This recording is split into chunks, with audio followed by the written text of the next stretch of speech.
할렐루야. 예배의 자리에 나오신 여러분을 축복합니다.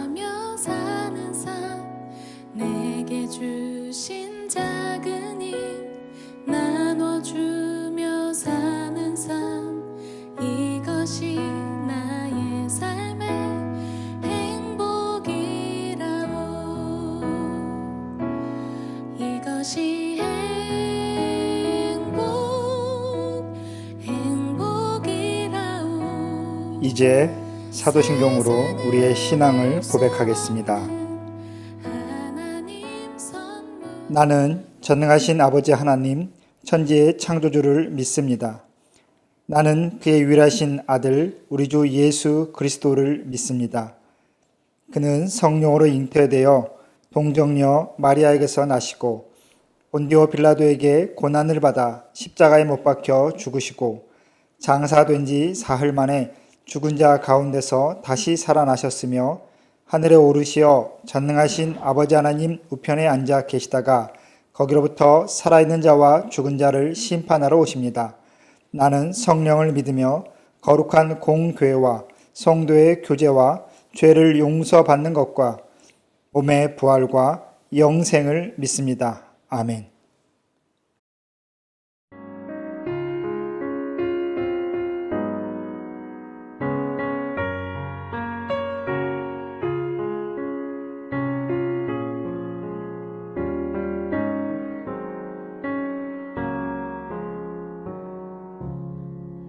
주 예수보다 더 귀한 것은 없네. 이 세상 부귀와 바꿀 수 없네. 영 죽은 내 대신 돌아가신 그 놀라운 사랑 잊지 못해. 세상 즐거움 다 버리고 세상 자랑 나 버렸네. 주 예수보다 더 귀한 것은 없네. 예수밖에는 없네. 주 예수보다 더 귀한 것은 없네. 이 세상 명예와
다만 이뿐 아니라 우리가 환난 중에도 즐거워하나니 이는 환난은 인내를, 인내는 연단을, 연단은 소망을 이루는 줄 알미로다. 소망이 부끄럽게 아니함은 우리에게 주신 성령으로 말미암아 하나님의 사랑이 우리 마음에 부음받음이니. 아멘. 사랑의 하나님, 광야 같은 삶 속에서 말씀과 기도로 인생의 나침반이 되어 저희를 이끄시는 하나님을 찬양합니다. 코로나로 인해 평범한 일상이 무너진 시절 속에서도 환난 중에 인내하고 연단하여 소망을 이룰 수 있도록 우리가 각자의 처소에서 예배에 참여하게 하심을 감사드립니다. 우리의 인생 속에서 수많은 선택의 갈림길에서 순종의 길을 선택하게 하시고 주일 아침 마음을 가다듬고 먼저 예배의 자리로 올 수 있도록 우리를 인도하심을 감사드리며, 비록 뉴델리 한인교회 교인들이 한자리에 있을 수 없지만 어떤 성도는 한국에서 또 어떤 성도는 인도에서 인터넷 예배를 통해 말씀을 듣고자 모였으니 예배를 참여하는 뉴델리 한인교회 모든 성도에게 동일한 은혜로 이 시간 함께하여 주십시오. 주님, 먼저 조국 대한민국을 기억하여 주십시오. 세상의 모든 소식들이 빈과 부로 서로를 나누고 남과 여로 서로를 구분하며 갈등과 반목이 모든 사회 이슈를 덮고 있습니다. 사회 구성원의 5 중 하나가 예수님을 믿는다 하지만 세상은 사랑과 배려가 넘치기보다 시기와 이기가 넘쳐 끊임없이 갈등을 양상하고 있습니다. 하나님, 먼저 부르신 믿는 사람들이 먼저 이웃을 돕고 배려하며 사랑을 실천하는 일에 앞장설 수 있도록 하여 주시고 너그러운 마음으로 세상을 섬길 수 있도록 하여 주십시오. 그러므로 인해 대한민국이 정의와 공의뿐만 아니라 서로를 인정하고 배려가 넘치는 건강한 사회가 될 수 있도록 하여 주십시오. 주님, 인도를 기억하여 주십시오. 하루 5만 명 이상의 확진자가 발생함에도 불구하고 일상으로 돌아가기 위해 위험을 감수하면서 통행 제재를 풀고 있습니다. 하지만 절대 다수의 빈곤층은 코로나의 위험에서 적절한 보호를 받지 못해 질병과 빈곤으로 상상할 수 없는 어려움 속에 있습니다. 확장해가는 코로나 확진자의 증가 추세가 안정적으로 줄어들 수 있도록 이 땅의 지도자들에게 지혜를 허락하시고 진단과 치료가 가능한 약과 백신이 속히 발견될 수 있도록 연구와 개발하는 자들에게 지혜를 허락하여 주십시오. 하나님, 뉴델리 한인교회를 축복하여 주십시오. 모일 수 없어 성도의 교제가 어려운 가운데 있지만 서로가 서로를 위해 기도하게 하심을 감사드립니다. 직업에 따라 현지 위험 속에서도 직장 생활을 지속하고 있는 성도님들을 항상 강건함으로 지켜주십시오. 코로나로 인해 심각한 기업 활동의 제약으로 인해 큰 어려움 속에 있는 성도의 사업장이 있습니다. 어려운 시기를 잘 견뎌낼 수 있도록 지혜와 용기를 주시고 이 시기가 지난 후 속히 하나님 주신 기업이 더욱 번창할 수 있도록 도와주십시오. 새롭게 학기가 시작되었으나 여전히 학교를 가지 못하고 가정에서 인터넷을 통해 학업을 진행하는 꿈 자람부와 꿈 이rum부를 기억하여 주시고 앞으로 변해가는 환경 속에서 세상을 이끌어갈 수 있는 지혜 있는 사람으로 세워주시기를 소망합니다. 특별히 2분 장로님과 2분 권사님을 강건케 잡아주시고 교회의 믿음의 본으로 세워주십시오. 이런 어려운 시기에도 불구하고 뉴델리 한인교회가 선교사님을 돕는 손길이 마르지 않게 하여 주시고 우리가 현지에서 사역할 수 없으나 선교사님들이 말씀 전하는 일과 이웃 돕는 일에 힘을 보탤 수 있도록 넉넉한 마음을 허락하여 주십시오. 끝으로 맡겨주신 양을 위해 늘 기도하고 말씀 전하기에 힘쓰는 목자 라보성 목사님과 함께하여 주시고 어떤 부족함으로 인해 말씀 전하는 일에 어려움이 없도록 늘 성령께서 그 생활을 축복하여 주십시오. 말씀 전하는 자나 듣는 자가 하나로 같은 은혜를 누리는 시간이 될 수 있도록 우리의 마음과 생각을 붙잡아 주십시오. 이 모든 말씀 우리와 늘 함께 하시는 예수 그리스도 이름으로 기도드렸습니다. 아멘.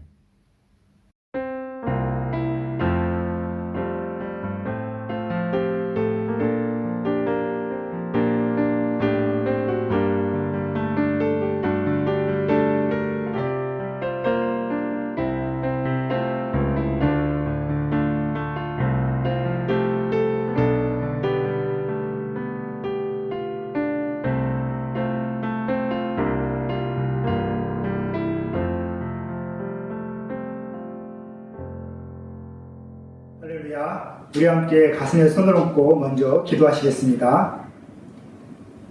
우리의 생명의 주인 되신 하나님 아버지, 이 자리까지 하나님의 능하신 손 아래에 두어 주심을 감사드립니다. 이 땅의 호흡을 이어가는 동안 늘 하나님의 보호하심과 인도하심의 은혜를 입기 원하오니 이 시간 이 예배의 자리에 있는 모든 성도들에게 한없는 사랑을 베풀어 주옵소서. 이제 말씀을 듣습니다. 말씀을 전하는 자나 듣는 자 모두의 죄와 허물을 십자가의 보혈로 덮어주시고 오직 하나님의 말씀만 살아있는 시간 되게 하여 주옵소서. 예수님의 이름으로 기도합니다. 아멘. 오늘 우리에게 주신 하나님의 말씀은 사도행전 4장 31절부터 35절까지의 말씀입니다. 제가 말씀을 읽겠습니다. 빌기를 다함에 모인 곳이 진동하더니 무리가 다 성령이 충만하여 담대히 하나님의 말씀을 전하니라. 모든 무리가 한 마음과 한 뜻이 되어 모든 물건을 서로 통용하고 자기 재물을 조금이라도 자기 것이라 하는 이가 하나도 없더라.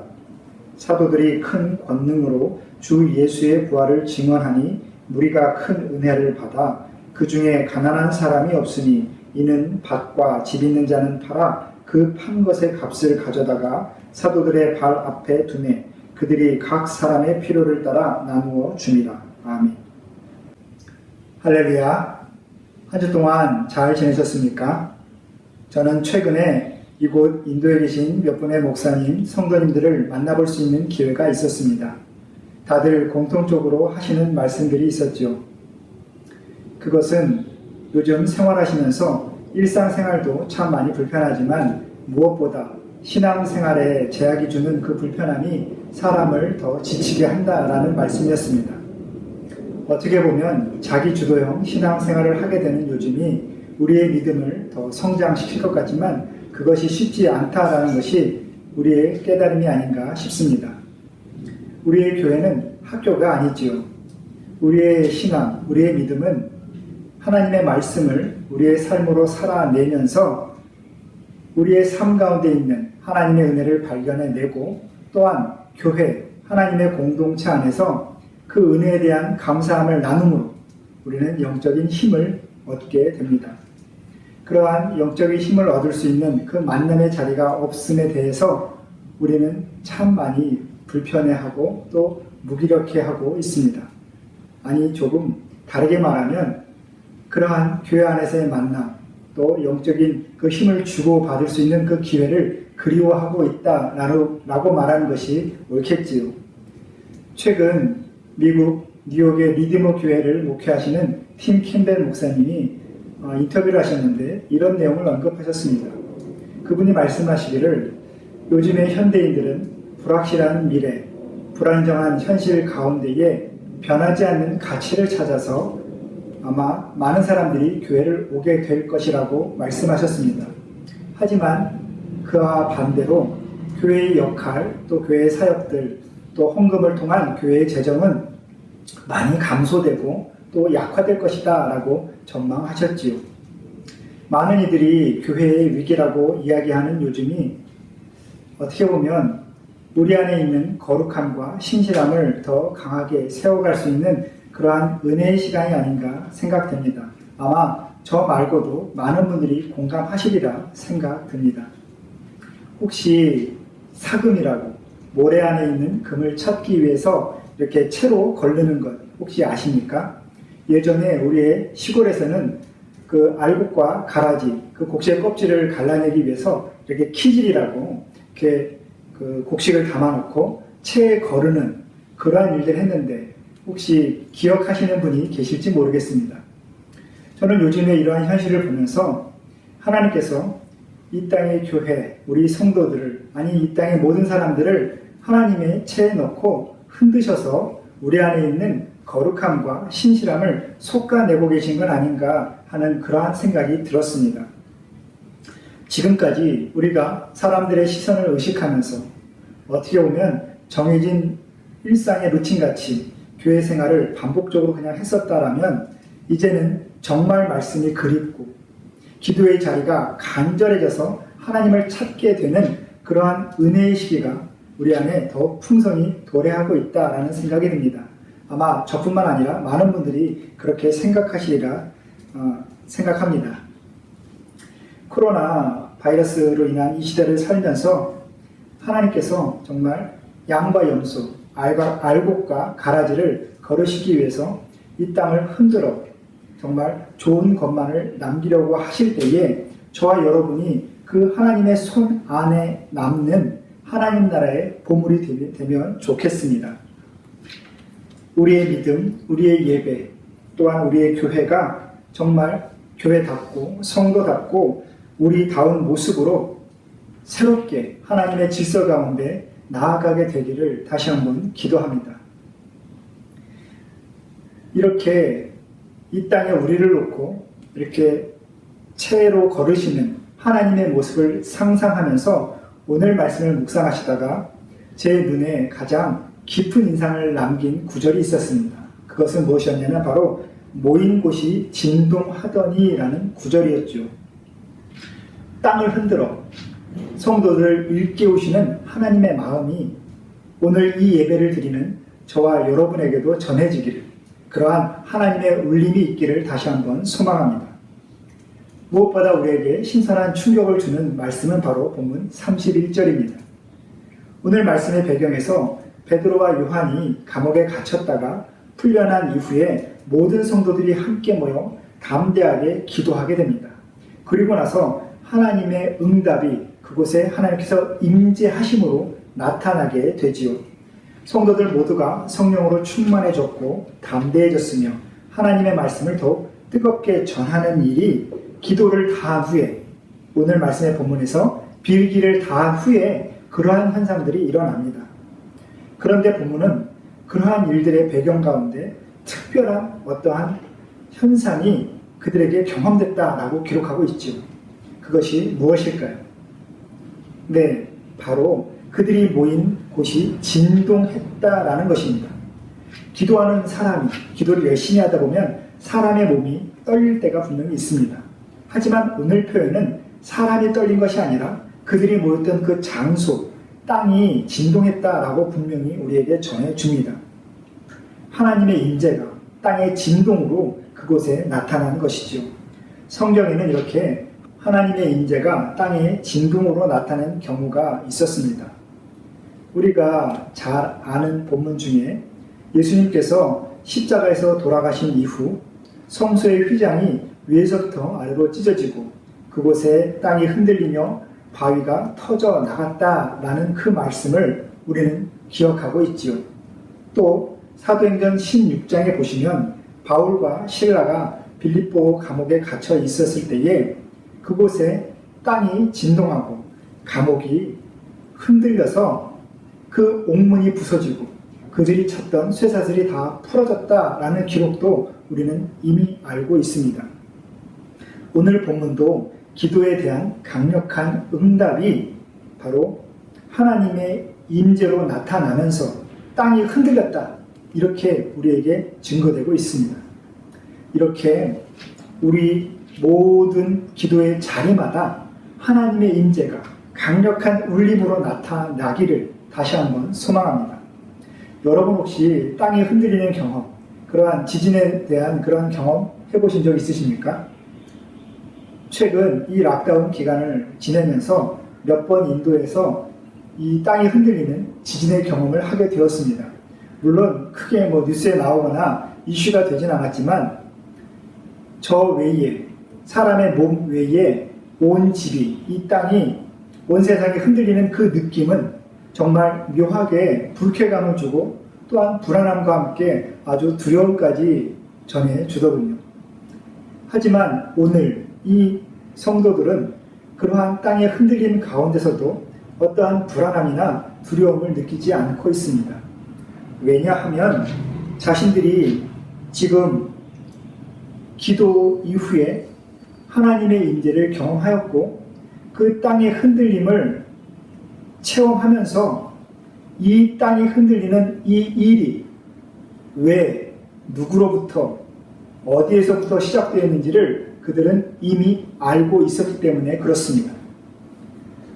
땅을 흔들리게 하시는 하나님의 그 강력한 권능이 바로 누구를 위해서 지금 누구 때문에 일어난 일인지를 그들은 확실히 알고 있었기 때문에 그들은 더욱 담대해져서 하나님의 말씀을 전할 수 있었던 것이죠.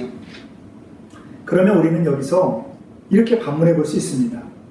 하나님께서는 왜 하나님의 임재를 땅이 흔들리는 것으로 나타내셨을까?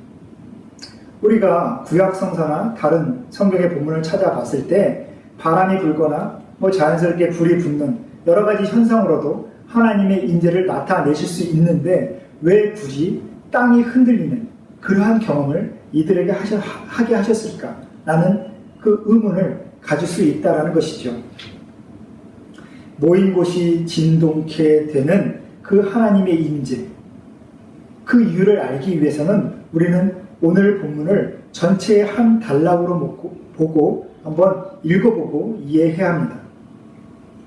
오늘 이 모인 곳이 진동한 이후에 이어지는 내용은 그들이 기도하고 또한 담대해지고 그들의 삶의 패턴, 삶의 그 질서가 바뀌었다라는 것을 우리는 오늘 이 본문을 통해서 알 수 있죠. 그들에게 일어난 가장 큰 삶의 변화, 가장 큰 그 삶의 변화는 바로 그들의 삶의 토대가 되었던 경제 원리, 그 경제 원리가 붕괴되고 새롭게 진동하여서 새로운 판이 짜졌다라고 우리는 오늘 말씀을 통해서 한번 이해해 볼 수 있습니다. 여러분, 땅은 너무나 당연하고 정말 뻔한 얘기지만 우리의 삶의 터전을 의미하고 있습니다.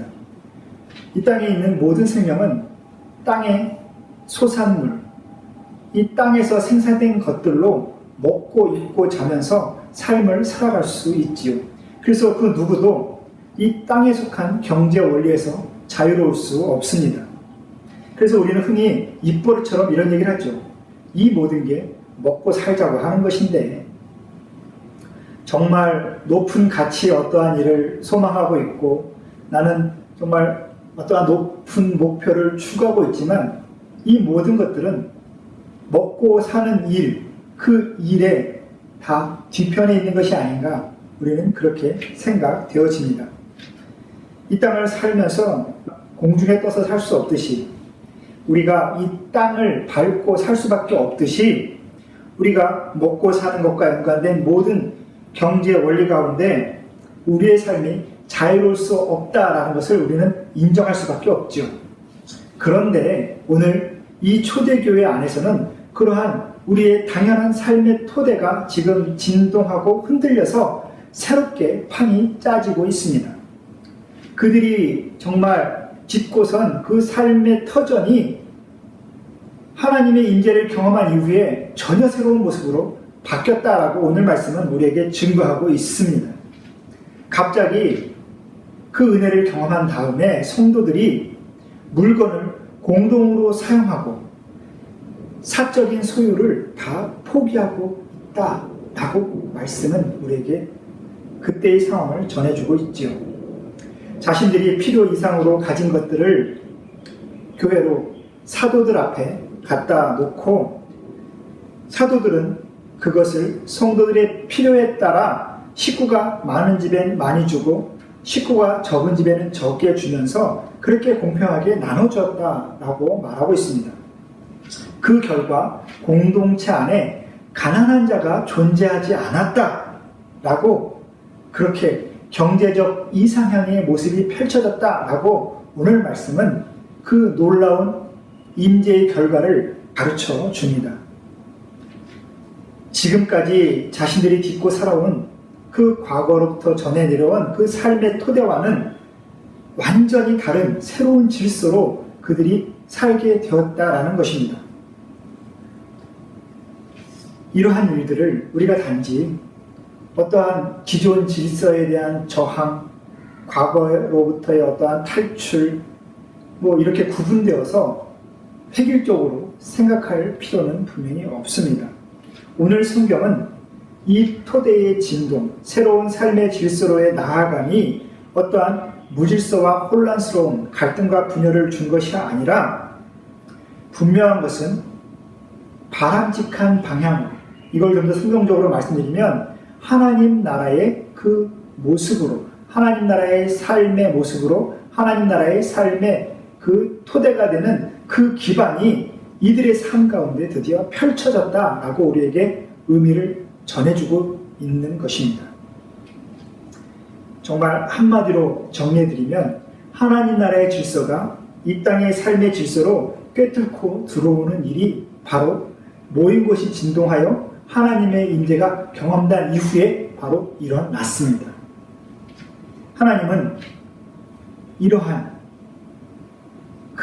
급격한 변화의 모습을 이 초대 교회 안에 주셨는데, 그렇지만 여기서 우리가 하나님께서 정말 충동적인 분이신가? 왜 갑작스럽게 이런 일을 시작하셨지? 라고 생각해서는 분명히 안 됩니다.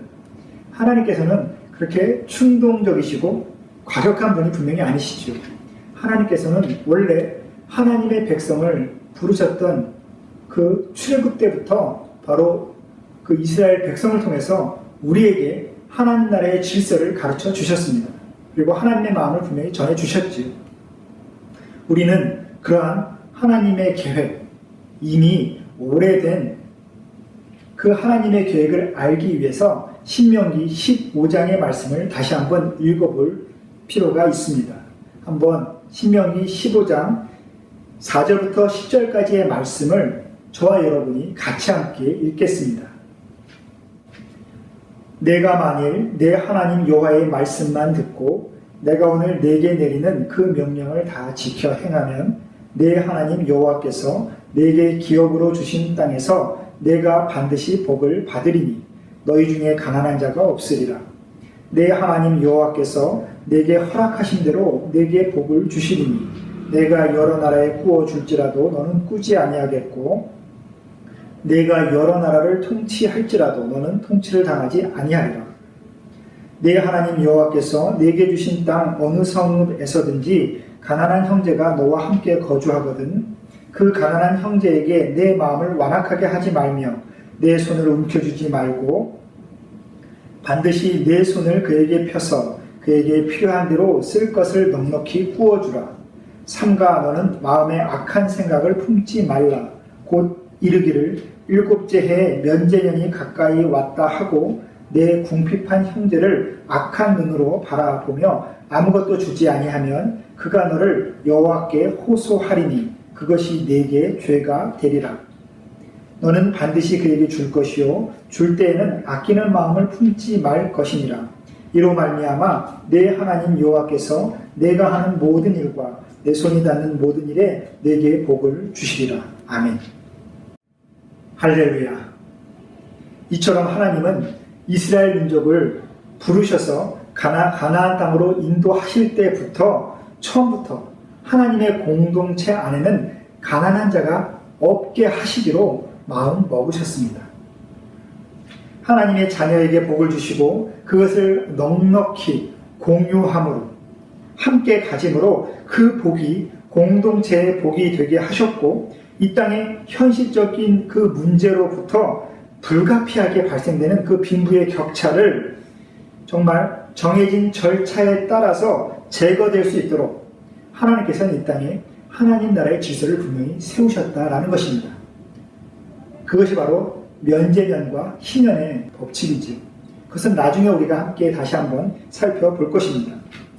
인간이 정말 자신의 죄악됨으로 그 탐욕으로, 그 불순종함으로 이 땅에 이루어질 수 없는 그 하나님 나라의 그 질서가 예수 그리스도가 이 땅에 오셔서 십자가의 보혈을 흘리심으로 모든 악하고 더러운 것들이 씻겨져 나가고 우리 안에 있던 하나님의 선하심이 세상 가운데 드러나면서 이 땅 가운데 정말 새로운 하나님 나라의 질서가 세워지고 있는 것입니다.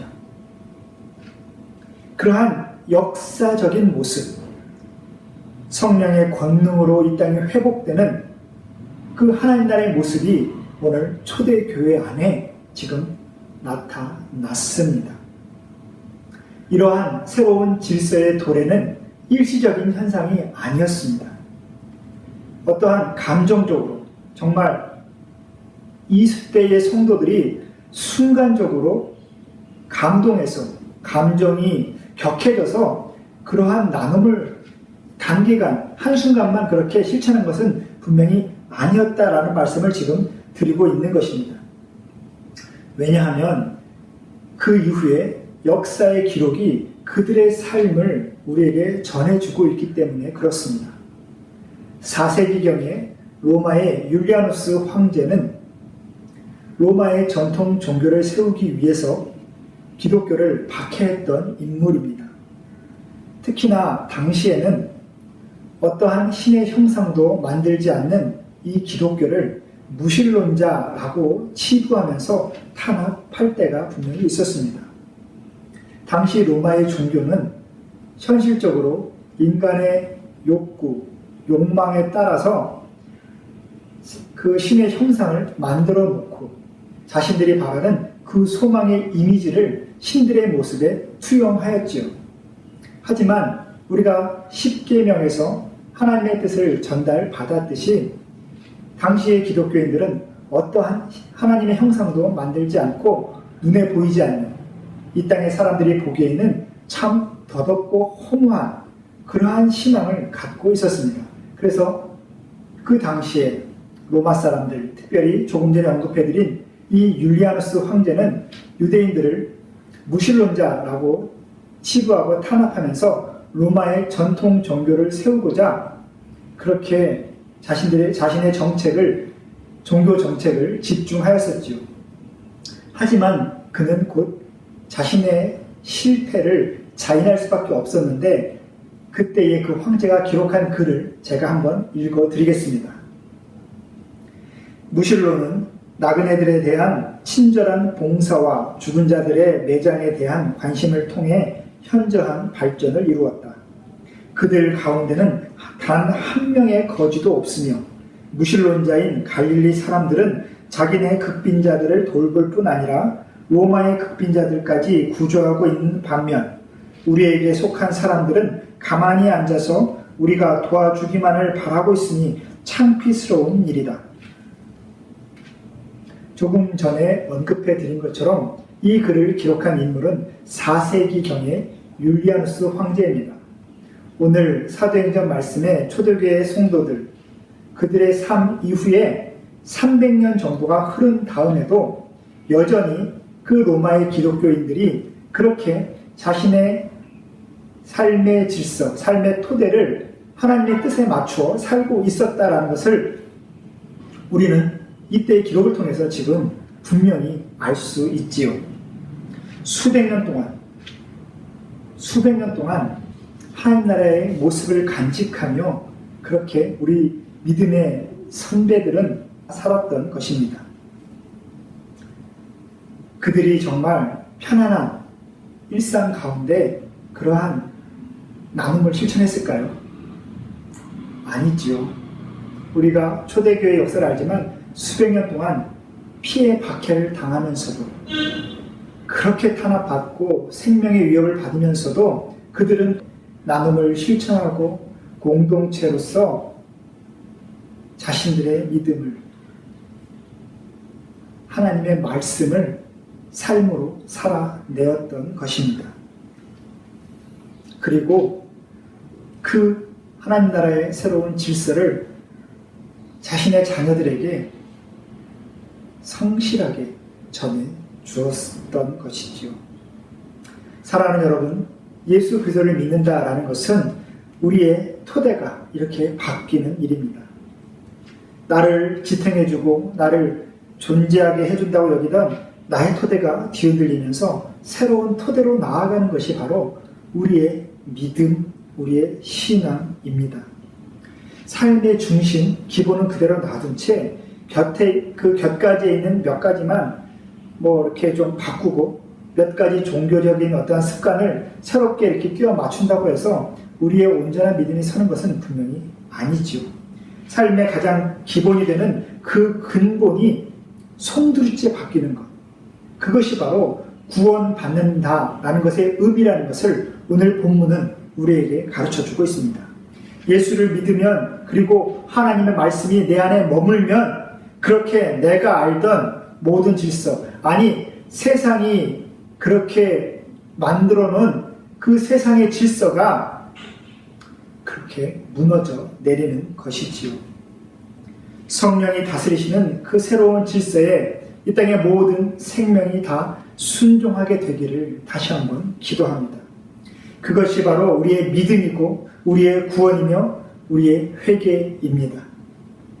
이러한 삶의 토대에 진동이 없는 그러한 구원은 어떻게 보면 다 허무한 것입니다.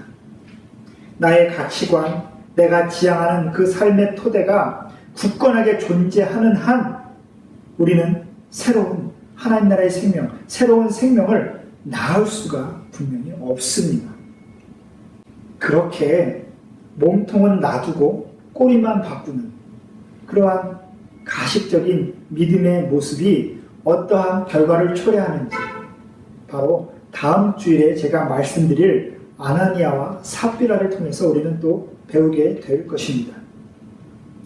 여러분, 예수를 믿고 삶의 토대가 흔들려 보셨습니까? 예수를 믿으시면서 진정 여러분이 딛고 서 있는 바로 그 삶의 기반이 정말 흔들려서 새롭게 갈아엎고 계십니까? 여러분, 좀 더 세게 말씀드리면 여러분의 삶을 지탱하는 그 기초가 완전히 뒤틀려서 무언가 무너져 내리는 듯한, 그래서 겨우겨우 전혀 예상치 않았던 새로운 것으로 쌓아져 가는 듯한 그러한 충격적인 경험이 여러분 혹시 있으십니까? 어떠한 일에도 내 삶의 토대가 흔들리지 않으리라는 그 확신은 정말 우리 인간으로서는 자신할 수 없는 일이죠. 바로 요즘에 우리가 그것을 경험하고 있지 않습니까? 이 설교를 준비하면서 정말 다시 한번 깊은 고민과 또한 스스로 돌아보면서 기도하게 되었습니다. 과연 우리가 이러한 기존의 삶의 토대를 뒤흔들어서 새롭게 바꿔볼 수 있을까? 좀 더 확실하게 말씀드리면 내가 물질에서, 세상적인 가치에서 정말 자유로워지고, 아니 새로운 하나님께서 이끌어 가시는 그러한 삶의 새로운 질서로 나아갈 수 있는 그 준비가 내 안에 있을까?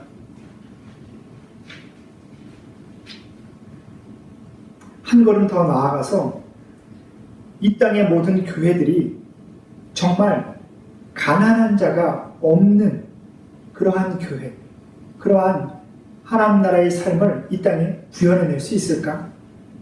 아니면 내가 가난하다라고 말조차 할 수 없는 그러한 외적인, 외형적인 모습에만 주목하는 교회로서 이 땅에 여전히 남을 것인가?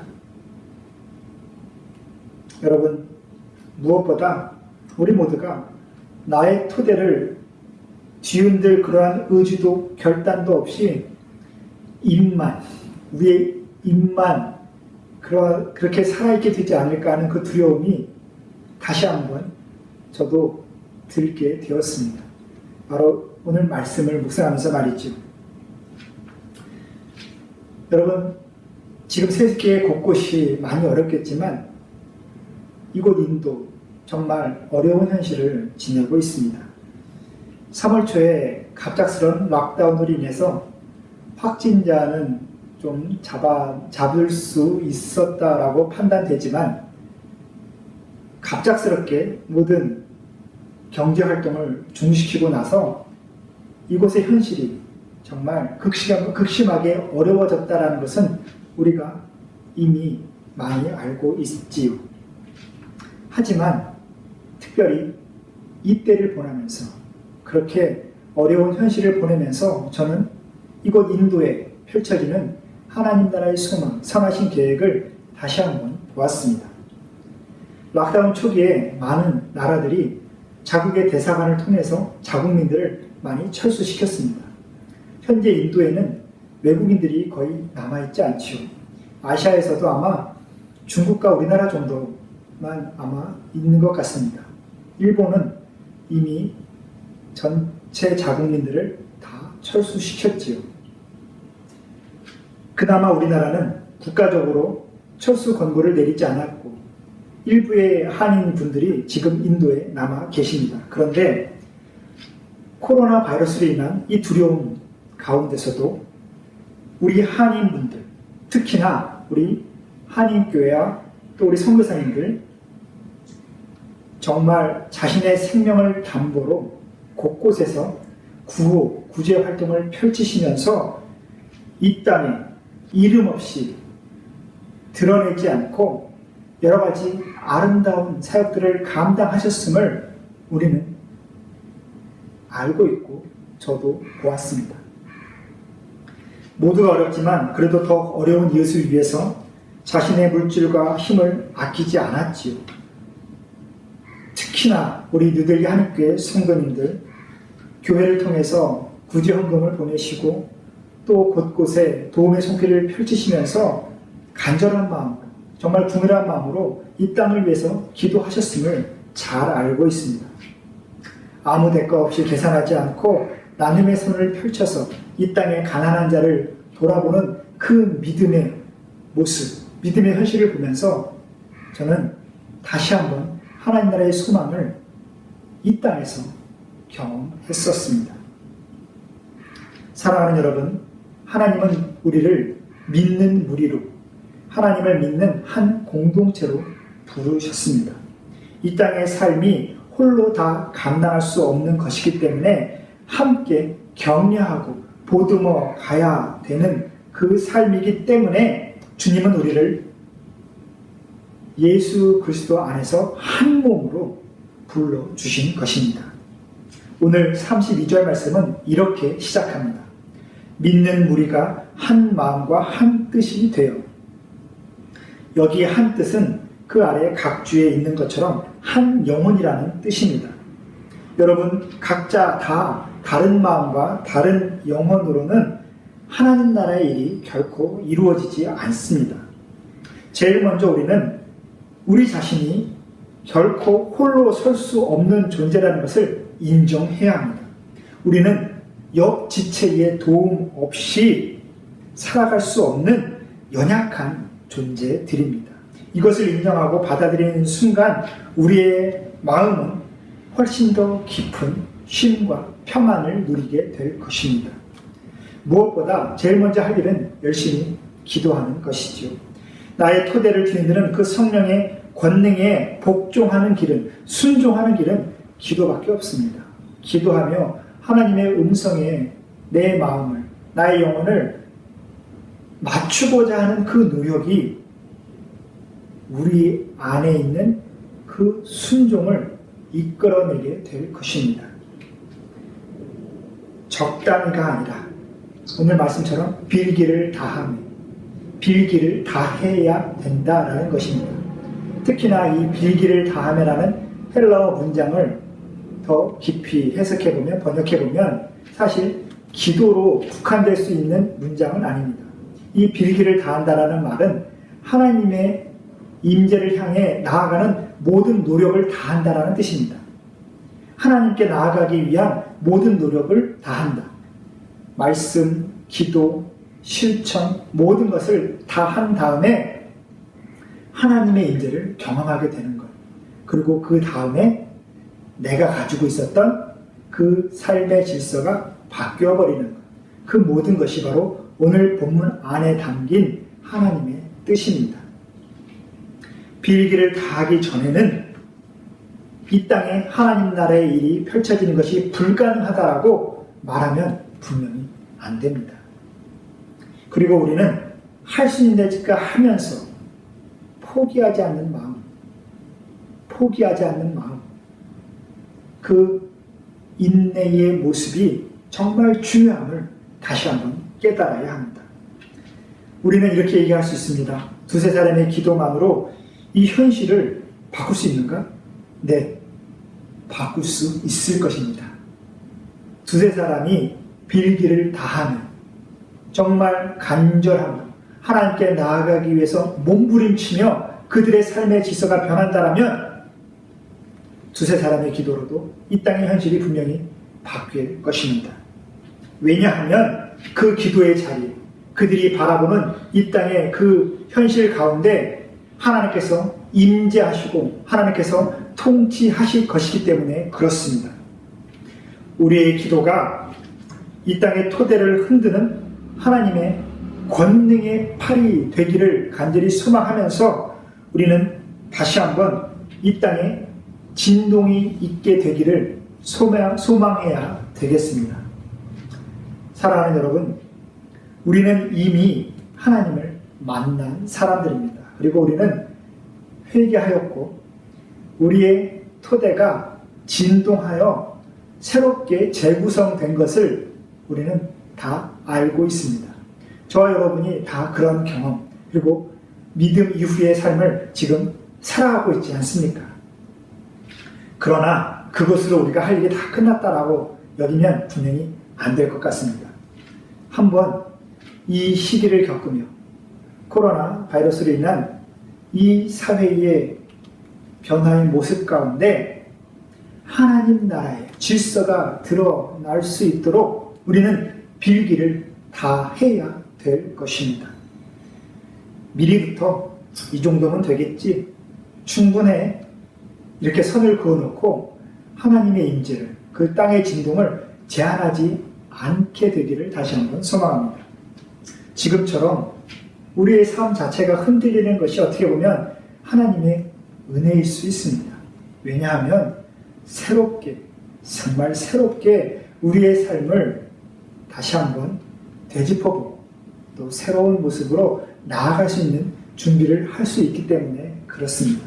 오직 하나의 마음과 영혼으로 빌기를 다 하며 복음에 합당한 삶이 될 때까지 충분히 한번 흔들려보고 충분히 회개해 봤으면 좋겠습니다. 땅이 진동하고 토대가 흔들리는 그 일 앞에서 온전히 순종하고 온전히 새로워지는 저와 여러분, 우리 뉴델리 한인교회 이 땅의 모든 성도님들과 교회 되기를 다시 한번 주님의 이름으로 축원합니다. 우리 함께 기도하겠습니다. 만물의 주인 되신 하나님 아버지, 이 땅의 모든 생명이 주님의 손 안에 있음을 감사드립니다. 우리 모두가 언제나 주님의 품 안에 거하기를 원하오니 이 시간 우리의 마음과 생각을 붙잡아 주시옵소서. 코로나 바이러스로 인해서 이 땅의 현실이 급격하게 흔들리고 있습니다. 이 어려운 시기를 지나며 더욱 사랑으로 끌어안으시고 온전한 성도의 삶으로 이끄시는 주님의 손길을 우리가 더욱 풍성히 체험하게 하여 주시옵소서. 주님 앞에 온전히 순전함과 거룩함으로 나아갈 수 있는 우리 성도들 되도록 주님 도와 주시옵소서. 특별히 이 땅의 교회를 세우시고 너무나 부족한 우리를 주님의 자녀로 불러주셨습니다. 하나님, 우리가 이 땅을 살아가며 하나님의 말씀을 삶으로 살아내며 하나님 나라의 삶을 세상 가운데 드러낼 수 있도록 주님 우리에게 믿음 더하여 주시옵소서. 우리 모두가 한 영혼으로 묶여져서 이 사회에 왜곡된 가치의 토대를 뒤흔들 수 있도록 우리에게 힘과 능력을 주님 더하여 주시옵소서. 이번 한 주 동안 우리 모두의 삶의 자리마다 하나님께서 세우시는 삶의 토대가 굳건히 뿌리 내려지기를 간절히 원하오며 예수님의 이름으로 기도합니다. 아멘.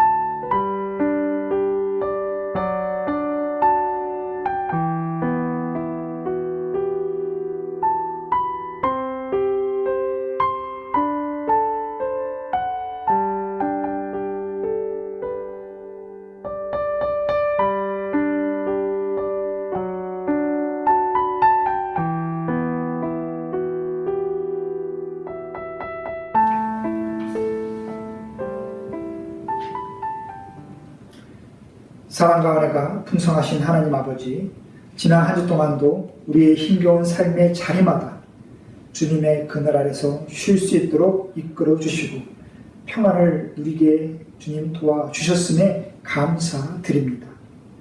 이 시간 주께서 베풀어 주신 그 사랑과 은혜를 기억하면서 이 예배 자리에 드릴 것을 준비한 우리 성도들의 그 귀한 마음을 주목하여 주시고 우리 성도들의 마음의 소원에 주님 선하게 응답하여 주옵소서. 이 귀한 헌금이 우리 교회를 견고히 세워가고 우리의 믿음이 온전히 복음의 토대 위에 설 수 있도록 여러 가지 일들을 감당하는데 잘 쓰이게 하여 주시고 이 땅의 영혼들을 돌보며 가난한 이웃, 소외된 이웃들을 위해 풍성히 쓰일 수 있도록 주님 이 모든 것을 선하게 인도하여 주시옵소서. 예수님의 이름으로 기도합니다. 아멘.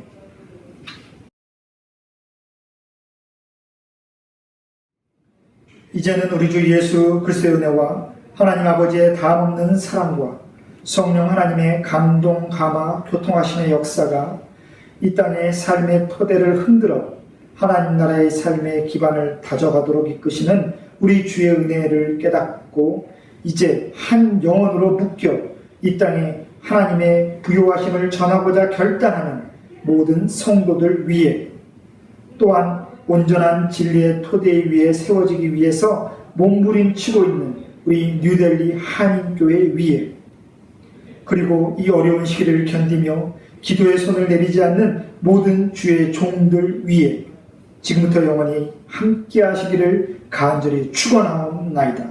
아멘.